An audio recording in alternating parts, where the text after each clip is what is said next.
Il est 8h42, j'accueille Frédéric Rollin, conseiller en stratégie chez Pictet Asset Management. Bonjour. Bonjour. Alors comme chaque vendredi, on fait la rétrospective de la semaine.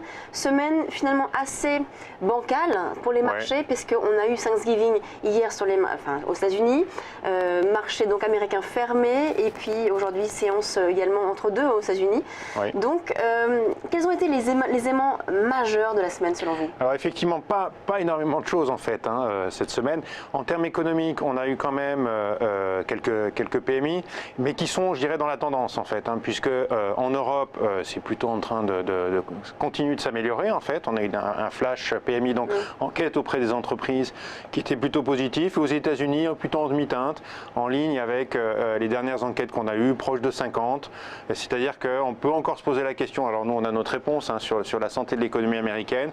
Effectivement, l'économie américaine vit un certain ralentissement. Ça va peut-être durer encore quelques mois, mais dans l'ensemble, on pense que ça va revenir. Mais les statistiques aujourd'hui restent sur les États-Unis finalement en demi-teinte. Ah oui, on a eu quand même des bons chiffres là récemment. Alors le chiffre du PIB a été meilleur, il a été révisé à la hausse, mais il a été révisé à la hausse essentiellement pour des raisons de révision des inventaires. C'est-à-dire que le déstockage a été moins important que prévu.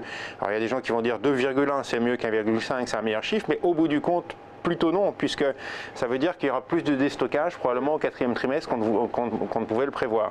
Donc cette révision à la hausse du PIB américain n'est en somme pas nécessairement une très bonne nouvelle, d'autant que la consommation a été révisée légèrement à la baisse. Mais bon, on n'a pas beaucoup de doute là-dessus, l'emploi est fort, les salaires sont là. Néanmoins, on voit que l'économie américaine continue de ralentir un petit peu. Bon, elle va quand même s'établir au-dessus de 2,5 cette année, enfin autour de 2,5 cette année, probablement au-dessus de 2,5 en 2016, mais je dirais qu'il y a encore un petit peu de place pour les pessimistes aujourd'hui sur l'économie américaine.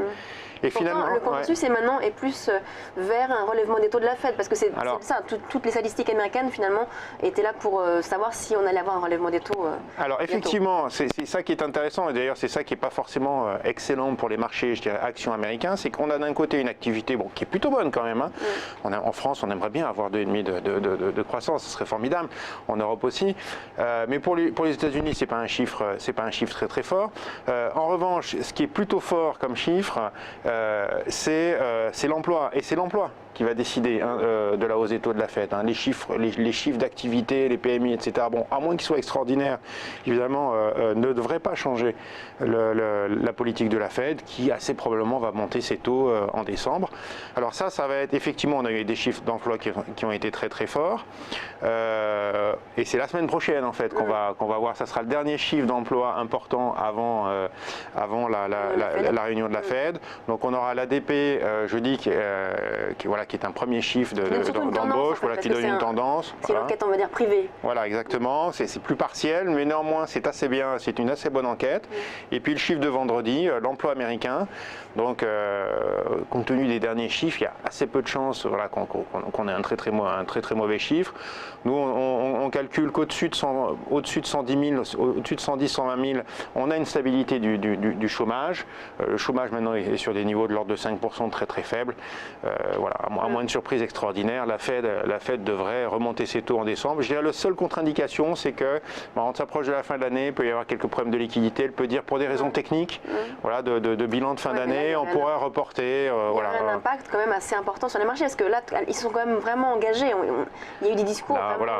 Ça serait étonnant. Dans ce sens, en tout cas. Ça serait étonnant. Alors les marchés diraient, la Fed sait peut-être quelque chose qu'on ne sait pas, etc. Donc c'est certainement pas notre scénario, mais bon, on peut toujours l'envisager. Et c'est pour ça d'ailleurs que cette semaine est relativement, je dirais, on a l'impression que les marchés sont un peu flous, il n'y a pas de grosse tendance qui se dégage, parce qu'on est dans l'attente.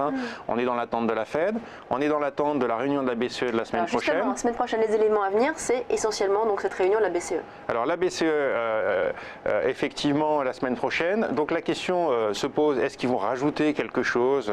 Est-ce que c'est nécessaire? Nous, on a le sentiment que ce n'est pas véritablement nécessaire. On a déjà un euro qui a rebaissé par rapport au dollar. Les discours, je dirais, plus offensifs de Mario Draghi ont commencé vers des niveaux de 1,15 € contre dollar. Là, on est à 1,06. C'est déjà un assouplissement monétaire quand même d'ampleur. Hein. C'est quasiment 10% par rapport au dollar quand même. Beaucoup de gérants que je reçois me disent si, il faut quand même qu'ils fassent ça parce que du coup ça va maintenir finalement l'euro à un niveau bas et c'est ce dont on a besoin pour que la croissance en Europe se renforce. C'est un discours que vous entendez? Alors c'est un discours qu'on entend effectivement et qu'on a beaucoup entendu cette semaine notamment puisque on a battu sur le Bund des records de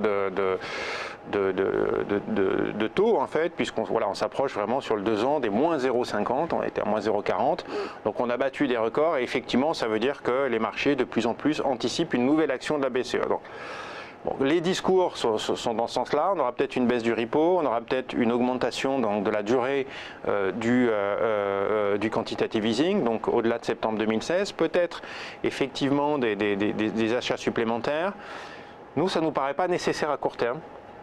On pense que quand on regarde par exemple les indices PMI qui sont tombés la semaine dernière, ils sont plutôt bons en fait, les chiffres d'activité européenne sont plutôt bons et donc je trouve que ça serait un petit peu dommage, mais enfin bon, Mario Draghi est un très très bon stratège, je ne vais pas lui apprendre à apprendre son métier, mais ça serait un petit peu dommage d'utiliser cette cartouche aujourd'hui alors que finalement l'euro est à un bon niveau et que l'économie européenne se tient finalement pas très très bien, mais relativement bien. Il ne faut pas oublier que d'un côté, effectivement, on veut relancer le crédit, mais on ne veut pas non plus trop le relancer puisqu'on est quand même en train d'essayer de désendetter généralement l'économie. Donc on est un petit peu sur un chemin étroit et ça ne me paraît pas nécessaire de refaire quelque chose. La menace d'un quantitative easing supplémentaire, je pense, est plus efficace que le quantitative easing en lui-même. Voilà. Bon, néanmoins, les discours montrent qu'il y a quand même une probabilité qu'il fasse quelque chose jeudi, donc il faut en tenir compte. Ouais. Autre élément à suivre peut-être la semaine prochaine, c'est un élément, alors peut-être pas financier, mais qui aura des répercussions économiques, c'est la COP21.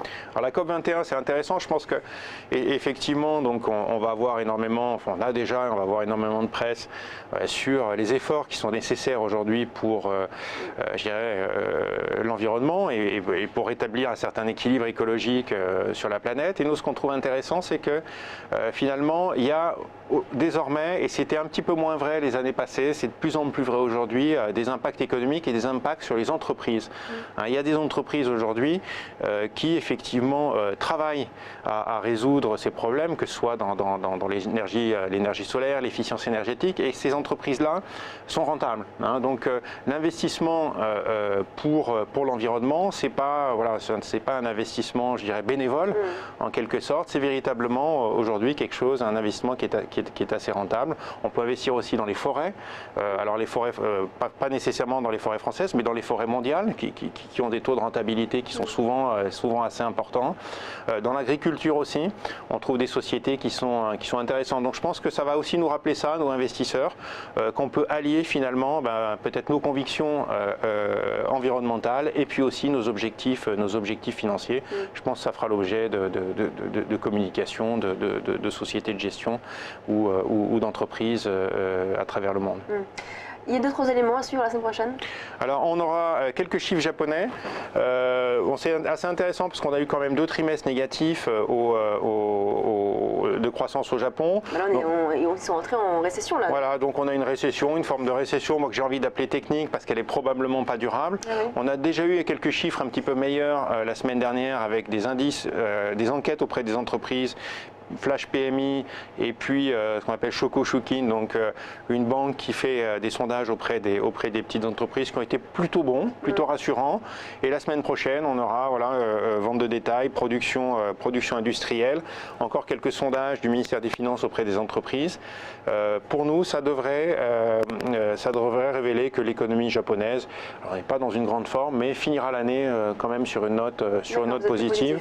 Oui, on a quand même une belle croissance du crédit aujourd'hui. On a des taux qui sont extrêmement bas, donc il y a des éléments, un yen qui est très très bas, donc il y a beaucoup d'éléments favorables. Je pense que l'économie japonaise a souffert du ralentissement brutal, pas si brutal que ça, d'ailleurs, enfin quand même assez prononcée du secteur manufacturier chinois, qui est maintenant là et qui n'a pas l'air de se renforcer. Donc on devrait avoir une stabilisation de l'économie japonaise. Vous pensez que la Banque du Japon, la BOJ, pourrait à nouveau rebaisser ses taux, enfin en tout cas avoir des mesures... Alors pour nous c'est improbable, c'est assez improbable. Alors là, dans ce sens-là, on est un petit peu comme la BCE, mais je dirais un peu plus, puisque bon, la BCE, les annonces sont telles que voilà, c'est vraiment maintenant dans ses mains. Pour nous, la Banque du Japon aujourd'hui a relativement peu d'intérêt. On a un yen de la même façon qui est extrêmement sous-évalué. Les taux sont déjà quasiment à zéro. Et puis on trouve en plus, à l'intérieur de la population japonaise, de plus en plus de dissonances. Il est vrai que les ménages japonais aujourd'hui ne connaissent pas encore beaucoup d'augmentation de salaire, mais ont vu quand même des augmentations assez significatives de produits importés et ne bénéficient pas autant que les autres pays de la baisse des prix de l'énergie. Donc c'est quelque chose qui finalement au bout d'un moment pourrait devenir contre-productif, à la fois en termes de popularité, et c'est quand même pas nul, et en termes économiques. Nous on pense plutôt, si on devait maintien de politique, et plutôt une politique budgétaire finalement. C'est plutôt du côté du budget qu'il faudra regarder, je pense, dans les semaines et les mois qui viennent. Merci Frédéric Rollin, conseiller en stratégie d'investissement chez Pictet Asset Management. On marque une très courte pause, on se retrouve tout de suite sur Direct Marché.